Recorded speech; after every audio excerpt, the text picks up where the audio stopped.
नमस्कार बच्चों, बढ़ते हैं आगे इडियम्स में। काफी सारे वर्ड्स आपको आज ऐसे मिलने वाले हैं जो मैं पहले पढ़ा चुका हूं, तो आपको ना बहुत ज्यादा अच्छा लगेगा उन वर्ड्स को देख के जब वो आपको समझ आएंगे। पहला इडियम है गो टू द डॉग्स।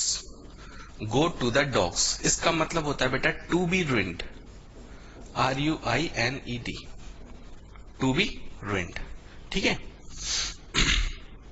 आप रुइन वर्ड का मतलब समझ लो यहाँ पे, बाकी कोई दिक्कत नहीं है। ठीक है, ये टू बी वगैरह की अभी दिक्कत नहीं है, अभी समस्या नहीं है। ठीक है, टू बी रुइंड में केवल आप रुइन वर्ड देख लो। बेटा रुइन वर्ड जो है ना, इसके दो मतलब होते हैं। एक तो इसका मतलब होता है खंडहर। जैसे कई सारे पुराने जो राजा महाराजा हैं, उनके अगर आप किले देखो तो आज की डेट में वो खंडहर हो गए हैं, आज की डेट में वो खंडहर हो गए हैं। तो रुइन का मतलब होता है खंडहर या फिर बचा खुचा, बचा खुचा। ठीक है भाई, खंडहर या बचा खुचा। तो अब जैसे मान लो पुराने जमाने के जो किले हैं, आज अगर आप उन्हें देखने जाओ तो वो खंडहर हो गए हैं, या फिर पुराना मकान जो किसी ने छोड़ दिया हो, वहां रहता नहीं हो, सालों पुराना मकान हो, 30-40 साल, वो खंडहर हो जाते हैं। ठीक है, इनको बोलते हैं रुइन, और बेसिकली इनको बोलते हैं रुइन नहीं, ruins, ruins of the past. ठीक है, अब देखो जैसे भूकंप आया तो भूकंप आने के बाद मकान खंडहर हो जाएंगे। ठीक है, तो मकान जब खंडहर होंगे, भूकंप आने के बाद मकान वगैरह गिरेंगे, तो हम उन्हें रुइंस बोलते हैं। जब मकान गिर जाता है फिर उसके बाद जो उसमें मलबा रहता है, तो मलबे को भी हम रुइंस बोलते हैं। दूसरा बेटा रुइन का मतलब होता है बर्बाद हो जाना, बर्बाद हो जाना। जैसे मैं बोलूं विजय माल्या है, उनकी कंपनी किंगफिशर डूब चुकी है, तो विजय माल्या इज रुइंड, मतलब विजय माल्या बर्बाद हो गए। मैं कोई बहुत बड़ा व्यापारी हूं, मैं कोई बहुत बड़ा व्यापारी हूं और मेरे सारे पैसे डूब जाएं तो आई एम रुइंड। कई बार आपको अगर ये बोलने की इच्छा हो कि मैं बर्बाद हो गया, तो आप ऐसे लगा दिया करो आई एम रुइंड। ठीक है, तो वैसे बर्बाद आप होगे ही क्यों, ठीक है, लेकिन मैं आपको रुइन का मतलब समझा चुका हूं आपको। ठीक है, ओके। रुइन के दो मतलब होते हैं, एक तो खंडहर बचा खुचा, एक बर्बाद हो जाना। ठीक है, I am ruined, I am completely lost. ठीक है, जब कई बार बोलते हैं अरे मैं तो बर्बाद हो गया। ठीक है, कई बार पर्स गिर जाता है तब भी बोलते हैं अरे मैं बर्बाद हो गया, आई एम रुइंड। ठीक है, ओके। अब देखो भाई, गो टू द डॉग्स इसका मतलब टू बी रुइंड, मतलब बर्बाद हो जाना, बर्बाद हो जाना। ठीक है बेटा, देखो बस थोड़ा सा टच दे दे रहा हूं मैं, थोड़ा सा टच। ठीक है, ये बेटा 2+B1 होता है नॉन फाइनाइट वर्ब, इसका पैसिव होता है 2+B+V3, वही यूज किया हुआ है 2BV3। तो आप ध्यान रखना, अभी आपको कोई दिक्कत नहीं है, डिटेल में पढ़ाएंगे। ठीक है, तो टू बी रुइंड इसका मतलब होता है बर्बाद हो जाना। ये जो नॉन फाइनाइट वर्ब है ना, इसके 5 फॉर्म होते हैं, उसी तरीके से 5 फॉर्म होते हैं जैसे टेंस के 5 फॉर्म होते हैं। कैसा? सिंपल, तो इसका भी सिंपल होगा, कंटिन्यूअस इसका कंटिन्यूअस होगा, इसका परफेक्ट होगा, इसका परफेक्ट कंटिन्यूअस होगा, इसका पैसिव होगा। ये सब चीजें आपको क्रिस्टल क्लियर कर दी जाएंगी। ठीक है, कोई भी डाउट नहीं रहेगा आपको ग्रामर में। अभी बस आप इतने का मतलब समझ लो कि कोई किसी को बर्बाद कर दे। अब अगर आप गो टू द डॉग्स की बात करो ना, तो ये इडियम पता है कहां से आए? ठीक है, प्री हिस्टोरिक एज में, प्रागैतिहासिक काल में। ठीक है, when human being took shelter या फिर used to take shelter, ठीक है, in the caves, ठीक है, जब वो उनमें रहता था गुफाओं में। ठीक है, and his primary occupation was food gathering and secondary occupation was hunting। जब प्रागैतिहासिक काल में, जब प्रागैतिहासिक काल में आदमी गुफाओं में रहता था तो उसका प्राइमरी ऑक्यूपेशन क्या था? मुख्य व्यवसाय था फल संग्रह करना, और दूसरा व्यवसाय था उसका शिकार करना। तो जब वो शिकार करता था ना, और जो इंसान है ना, इसने पहला जानवर पाला था कुत्ता। तो जो बचा खुचा रहता था, जो बचा खुचा रहता था, उसको वो अपने कुत्ते को डाल देता था। तो जैसे कोई शिकार करके लाया, उसने खाया, और खाने के बाद जो रिमेनिंग पार्ट रहता था वो अपने डॉग को, कुत्ते को डाल देता था शिकार करके। तो वहां से फिर go to the dogs use हुआ कि दिस पीस ऑफ, ठीक है, दिस पीस ऑफ, एक तरीके से इसको बोल सकते हैं, दिस पीस ऑफ फूड जो बचा खुचा है, ठीक है, will go to the dogs. इसका मतलब है कि जो बचा खुचा खाना है वो कुत्तों के लिए जाएगा, ठीक है। समझ आ गई बात? ओके। तो गो टू द डॉग्स का मतलब हो गया कि बचा कुचा जो मांस का खाना था वो कुत्तों को डाल देते थे, ठीक है। अब उससे फिर धीमे धीमे ये निकल के आ गया टू बी रुइंड, ठीक है। धीमे धीमे करके इसको बर्बाद हो जाने के सेंस में लोग यूज करने लगे, ठीक है। बर्बाद का मतलब बेफालतू की चीज जो बची खुची है, ठीक है, जो बर्बाद हो चुका है खाना, ठीक है। अब एक्स्ट्रा खाना बचा हुआ है वो नहीं खा रहे हो तो वो आप जानवरों को डाल देते हो, तो उसी के सेंस में है। सेकंड है आपका gentleman at large. Gentleman at large, ठीक है बेटा। इसका मतलब होता है an unreliable person. Unreliable person बेटा, अनरिलायबल को समझ लेते हैं फिर ईडियम पे आते हैं। अगर आप इसमें देखो अनरिलायबल, रिलायबल का मतलब होता है बेटा भरोसेमंद, भरोसेमंद, ठीक है। इसका मतलब होता है जेन्युइन, ऑथेंटिक, ट्रू, गारंटीड। तो जेन्युइन हो, ऑथेंटिक हो, ट्रू हो, उसके लिए हम रिलायबल बोलते हैं। अब जैसे मान लो आपको मैं कुछ बताऊं ऐसा जो आपकी जानकारी जो है वो सही हो, ठीक है, आपके काम की हो और सही हो, तो अगर जानकारी जो मैं बता रहा हूं आपको अगर वो सही है तो आप कहोगे सर आप ऑथेंटिक बात बोल रहे हो। ऑथेंटिक का मतलब कोई आदमी अगर कोई बात सही बोल रहा है तो ऑथेंटिक बात बोल रहा है, सही बात बोल रहा है, ट्रू है, जेन्युइन बात बोल रहा है, ठीक है। उसकी जो बात है वो भरोसे करने लायक है, रिलायबल। तो ऐसे बातों के लिए भी यूज करते हैं। अब इंसान के लिए भी यूज करते हैं। तो इंसान भी ऑथेंटिक होता है, जेन्युइन होता है। जेन्युइन तो मैं पढ़ा चुका हूं, सीधा सच्चा आदमी जिस पे आप भरोसा कर पाओ। रिलायबल होता है, रिलायबल जो फ्रेंड होते हैं आपके, इसका मतलब वो आपके सच्चे दोस्त हैं, वो आपकी मदद करेंगे कभी आपको परेशानी आ गई। तो रिलायबल का मतलब होता है भरोसेमंद। जैसे मैं बोलूं he is my friend and he is very reliable, इसका मतलब ये है कि वो भरोसेमंद है। अब यहां पे अन का मतलब नहीं, तो नहीं है जो भरोसेमंद उसके लिए अनरिलायबल बोलेंगे। तो एन अनरिलायबल पर्सन का मतलब होता है जो भरोसेमंद ना हो, ठीक है। इसका मतलब हमें समझ आ गया। अब यहां पे अगर आप देखो जेंटलमैन एट लार्ज, अगर आप यहां पे देखो जेंटलमैन एट लार्ज, तो इसका मतलब क्या होता है बेटा? इसका मतलब होता है, जेंटलमैन का मतलब क्या होता है मैंने आपको बताया था। जेंटलमैन का मतलब होता है जेन्युइन आदमी, जेन्युइन का मतलब रिलायबल आदमी, अच्छा इंसान, ठीक है। भद्र पुरुष को हम जेंटलमैन बोलते हैं।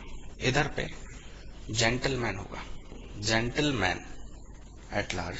तो जेंटलमैन होता है भद्र, सज्जन।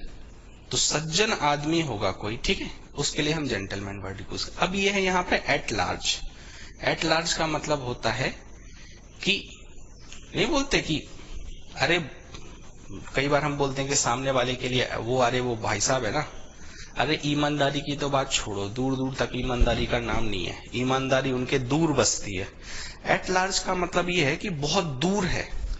सज्जनता, लार्ज का मतलब नहीं होता लार्ज डिस्टेंस, बहुत ज्यादा दूरी।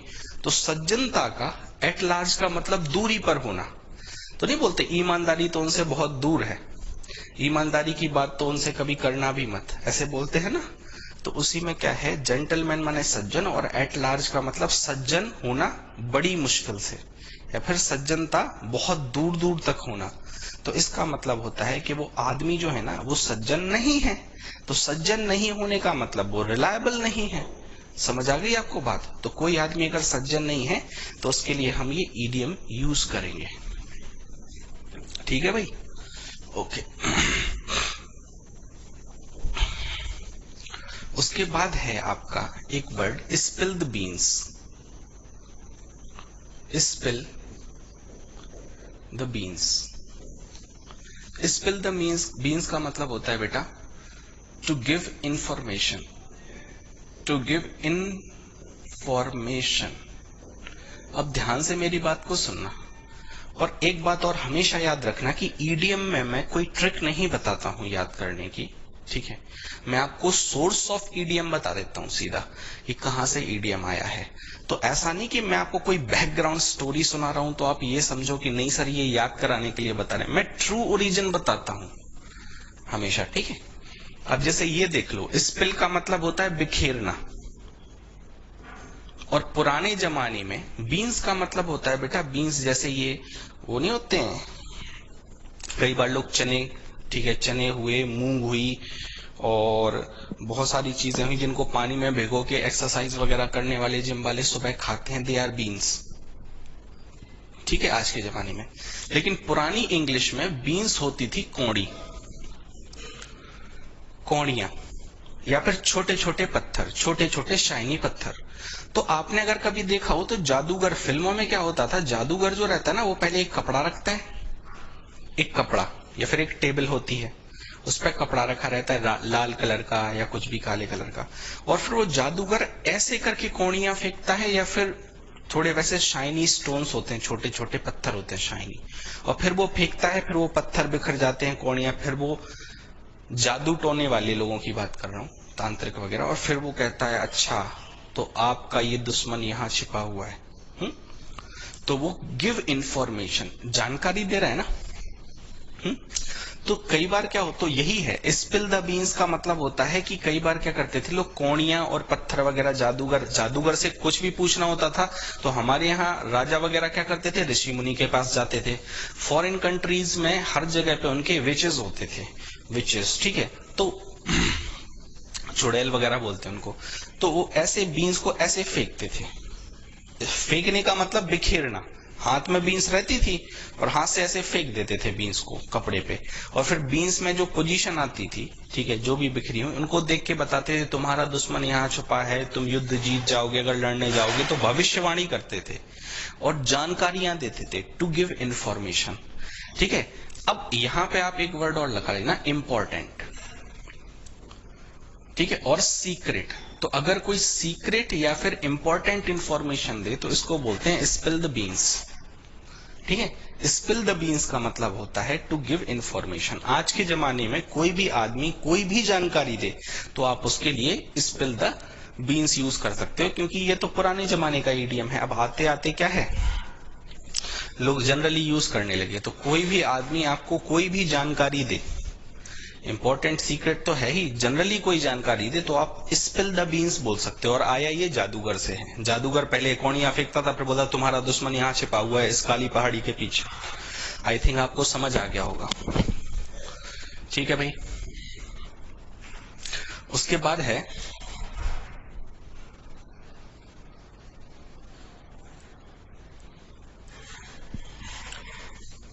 Take wind out of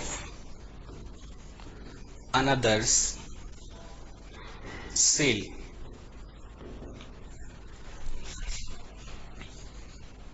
to take advantage by anticipation, ठीक है।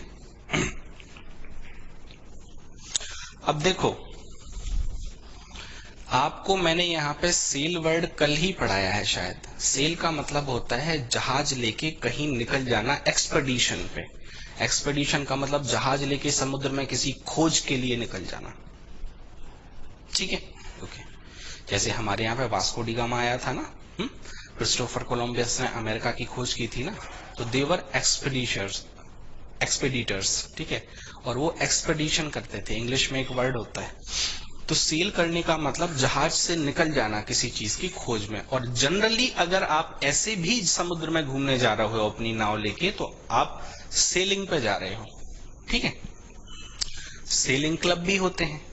अब तो और ज्यादा क्लियर हो गया। अब take wind out of another's sail, इसका मतलब ये है बेटा, क्या है ना, जहाज जो रहते थे ना पुराने जमाने में जहाज, तो इनमें राशन होता था बहुत सारा, बहुत सारा पानी होता था, समुद्र में खाना भी नहीं मिलता और राशन भी नहीं मिलता, वो पानी भी नहीं मिलता, समुद्र का पानी थोड़ा ना पियेंगे बीच में। और इनके में एक कैनवास होता है, ये कैनवास, ये कपड़ा लगा होता है बड़ा, इसको ये लोग घुमाते रहते हैं, एक नहीं कई सारे कपड़े लगे रहते हैं। तो क्या होता है कि कपड़े को ये हवा की दिशा के हिसाब से चेंज करते हैं। तो क्या है, जैसे मान लो ये कपड़ा है, अब ये कपड़े में, और ये मेरी नाव है, ये नाव है मेरी, ये है कपड़ा। अब कपड़े में हवा लगेगी तो फोर्स होगा बेटा, तो नाव भी आगे बढ़ेगी। ठीक है, तो कपड़े का कॉन्सेप्ट ये था कि हवा पीछे से धक्का मारेगी तो नाव आगे बढ़ेगी। तो इसका मतलब पुराने जमाने में जब समुद्र में हवाएं चलती थी तो उससे नाव को कहीं ना कहीं फायदा होता था। अब यहाँ पे एक जनरल वो मुहावरा बोल रहा है कि हवा ले लेना, आउट ऑफ अनदर सेल, किसी और जहाज की हवा को चुरा लेना।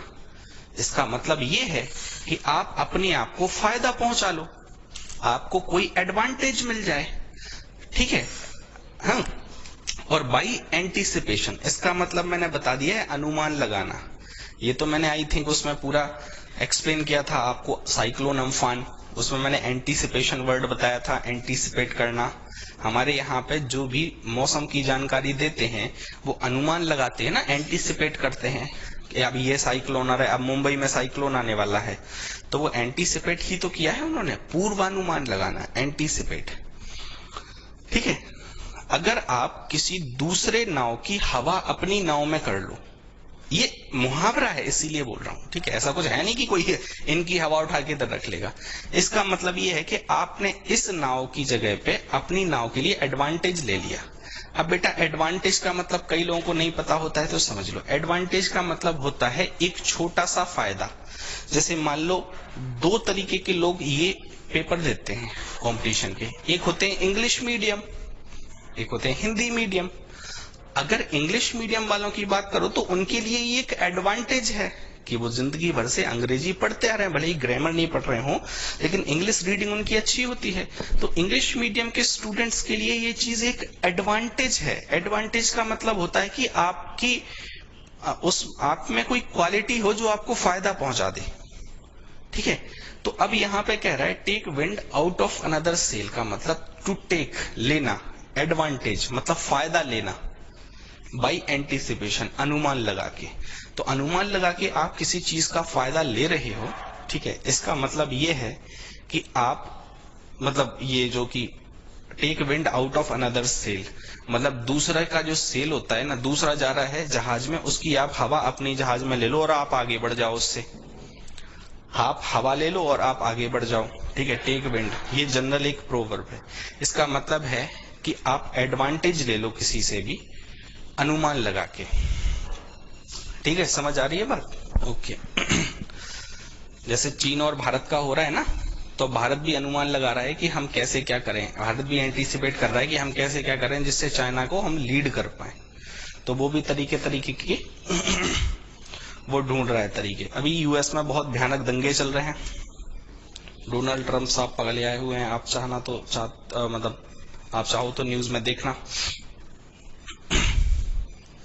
तो इसका मतलब होता है अनुमान लगा के किसी चीज में फायदा लेना। अब इसके बाद एक वर्ड है take to heart. Take to heart, तो इसका मतलब होता है फील एक्सेसिवली। ठीक है, ओके। टेक टू हार्ट, ये आप ना ईडियम आराम से समझ जाओगे। फील का मतलब महसूस करना, महसूस करना। एक्सेस का मतलब होता है अधिक। तो कोई चीज आप बहुत ज्यादा अधिक महसूस करो, इसका मतलब होता है टेक टू हार्ट। ठीक है, हार्ट का मतलब यहां पे दिल है। कई बार नहीं बोलते कि कई बार ऐसा होता है कि जैसे आप हो, आपके दोस्त में आपकी बहस हो गई, अब आपका दोस्त आपसे 4 दिन बात नहीं किया, बोलते नहीं दिल पे ले गया मेरी बात को। तो जी बोलते जो दिल पे ले गया, में कई बार कई लोगों को कोई बात चुभ जाती है, ठीक है, और वो लोग उस बात को दिल पे ले जाते हैं। दिल पे ले जाने का मतलब उस बात में वो बहुत ज्यादा सोच लेते हैं, बहुत ज्यादा फील हो जाता है उन्हें, हो सकता है कोई बात आपका दोस्त बुरी मान जाए इतनी ज्यादा कि आपसे 4 दिन बात ना करे, इसका मतलब वो महसूस कर रहा है बहुत ज्यादा, बुरा या अच्छा, दोनों चीजें होती हैं। तो टेक टू हार्ट का मतलब होता है किसी बात को दिल से ले जाना। कई बार लोग वो नहीं बोलते अरे ये दिल पे ले गया, तो दिल पे ले जाने के लिए ही एग्जैक्टली ये वर्ड है। टेक टू हार्ट का मतलब दिल पे ले जाने का मतलब फील एक्सेसिवली, ठीक है, किसी चीज में एकदम मतलब वो है कि बुरा लग जाना किसी बात का, ठीक है, जो जनरली नहीं लगना चाहिए लेकिन वो दिल पे ले जाते हैं लोग, ले जाते हैं तो बेचारे नाराज हो जाते हैं या जो भी हो उनका, ठीक है। तो टेक टू हर्ट हो गया हमारा। उसके बाद एक ईडियम है स्पार्टन लाइफ। स्पार्टन लाइफ, बेटा एक मूवी बनी है 300, आप चाहो तो यूट्यूब पर ट्रेलर देख लेना, बहुत ज्यादा अच्छी मूवी है, ठीक है। तो स्पार्टन ना, इसकी स्पार्टा जो है ना, स्पार्टा एक ग्रीक साम्राज्य में एक राज्य था स्पार्टा। तो वहां पे क्या था कि वहां के जो सैनिक थे ना, वहां के सैनिक वो एसेटिक लाइफ जीते थे, वो एसेटिक लाइफ जीते थे, ठीक है। लाइफ ऑफ एन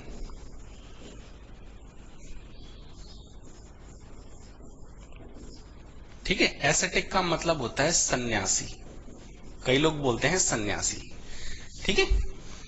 स्पार्टन जो होते हैं वो स्पार्टा राज्य के सैनिक होते थे। स्पार्टा एक राज्य था, वहां के सैनिक होते थे। मैं बता दे रहा हूं कि 300 फिल्म जो मैंने आपको बताई हुई है उसमें तो भाई उनकी मैरिज हुई है, लेकिन जनरली उनकी मैरिज नहीं होती थी, वो शादी नहीं करते थे, वो परिवार नहीं पालते थे, वो केवल देशभक्ति का काम करते थे। और देशभक्ति के लिए वो साधु बन जाते थे, संत बन जाते थे। तो साधु संत वो वाला नहीं, वॉरियर वाला, परशुराम टाइप। तो life of an ascetic, ascetic का मतलब होता है सन्यासी, जो सारी चीजों को छोड़ के एक चीज में लग जाए, ठीक है, कोई समाज सेवा का काम है, ठीक है। तो ऐसा है। तो स्पार्टन्स जो होते थे वो बहुत ही ज्यादा वीर योद्धा माने जाते थे, वीर योद्धा, वीर योद्धा। और वो लाइफ भर शादी नहीं करते थे और देश की सेवा करते थे अपने, और सैनिक बन जाते थे, सैनिक, ठीक है। स्पार्टन्स देवर ब्रेव सोल्जर्स, ठीक है, वीर योद्धा होते थे। तो उन्हीं से ये वर्ड आया है। अगर आप स्पार्टन लाइफ बोलो कि भाई ये तो स्पार्टन लाइफ जी रहा है, तो इसका मतलब वो सब छोड़ छाड़ के एक काम में लगा हुआ है। दुनिया वगैरह उसने पूरी छोड़ दी, ठीक है, दुनियादारी से उसे कोई मतलब नहीं है, और वो केवल एक काम में लग गया है, सब कुछ छोड़ छाड़ के। एसेटिक का मतलब यहाँ पे बेसिकली अगर आप सन्यास ना भी छोड़ो लगाओ ना तो बेटर होगा, सब कुछ छोड़ना, सब कुछ छोड़ना, ठीक है। लाइफ ऑफ अ एसेटिक, ठीक है। यहाँ पे साधु लिख सकते हो ध्यान रखने के लिए, साधु की जिंदगी जीना, कोई बात नहीं, साधु या सन्यासी, ओके, समझ में आ गया। तो स्पार्टन जो है ना, ये कीवर्ड है इस ईडियम का, ये स्पार्टन से आप समझ सकते हो। उसके बाद आपका एक ईडियम और है क्विक्सोटिक, क्विक्सोटिक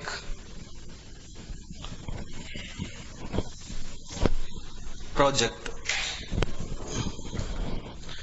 क्विक्सोटिक प्रोजेक्ट, इसका मतलब क्या होता है? क्विक्सोटिक प्रोजेक्ट, ये ईडियम, ये मुहावरा आप कहां पे यूज करोगे?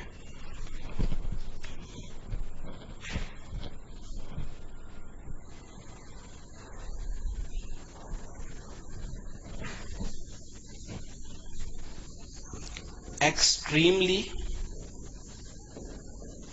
Idealistic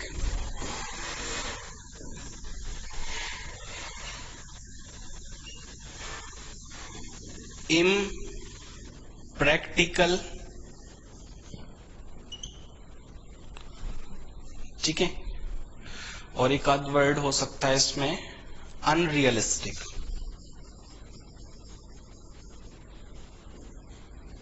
unrealistic. क्विक्सोटिक प्रोजेक्ट्स का मतलब होता है, क्विक्सोटिक प्रोजेक्ट का मतलब होता है, माने क्विक्सोटिक का मतलब होता है एक आइडियलिस्टिक बात, आदर्शवादी बात। और आदर्शवादी बात का मतलब होता है एक तो जिसमें कोई कमी ना हो। आइडियल के दो मतलब होते हैं, एक तो किसी भी चीज, एक वो चीज जिसमें कुछ कमी ना हो। दूसरा इसका मतलब ये होता है, आइडियलिस्टिक का मतलब कि वो चीज इमेजिनरी हो, सपनों में। जैसे राम राज्य, ये आइडियलिस्टिक है आज के जमाने में। तो राम राज्य का मतलब ये है कि वो चीज एक तो आदर्शवादी है, दूसरी वो अचीव नहीं की जा सकती। राम राज्य कहीं नहीं लाया जा सकता, दोनों में होते हैं इसके मतलब। तो आइडियलिस्टिक का मतलब यहाँ पे इम्प्रैक्टिकल भी होता है, जो प्रैक्टिकल नहीं है, जो स्वाभाविक नहीं है, जो हो ही नहीं सकता। ठीक है, जो हो ही नहीं सकता, इम्प्रैक्टिकल, जो पॉसिबल नहीं है, जिसको हम बोलते हैं इम्पॉसिबल भी लगा लो, इम्पॉसिबल। तो कोई भी ऐसा काम जो इम्पॉसिबल हो उसे हम बोलेंगे मनगढ़ंत काम। ठीक है, मनगढ़ंत प्रोजेक्ट। नहीं बोलते कि हवा में महल बना रहे हो, ठीक है, build air in the castle, ठीक है, sorry, build castle in the air, ठीक है। तो हवा में महल बनाने का मतलब, तो हवा में महल बनाना, मुगेड़ी लाल के सपने, ये सब क्विक्सोटिक का मतलब होता है। इसका मतलब कोई भी काम जो इम्पॉसिबल हो, कोई भी काम जो एक्सट्रीमली का मतलब है बहुत ज्यादा, बहुत ज्यादा। और आइडियलिस्टिक का मतलब आदर्शवादी, मतलब वो हो ही नहीं सकता है। कोई भी ऐसा काम क्विक्सोटिक में जो इम्प्रैक्टिकल हो, कोई भी ऐसा काम जो अनरियलिस्टिक हो, मतलब अनरियल हो। रियल का मतलब वास्तव में, रियल का मतलब वास्तव में, इसके आगे अगर आप अन लगा दोगे तो वास्तव में नहीं होना। ठीक है, अवास्तविक।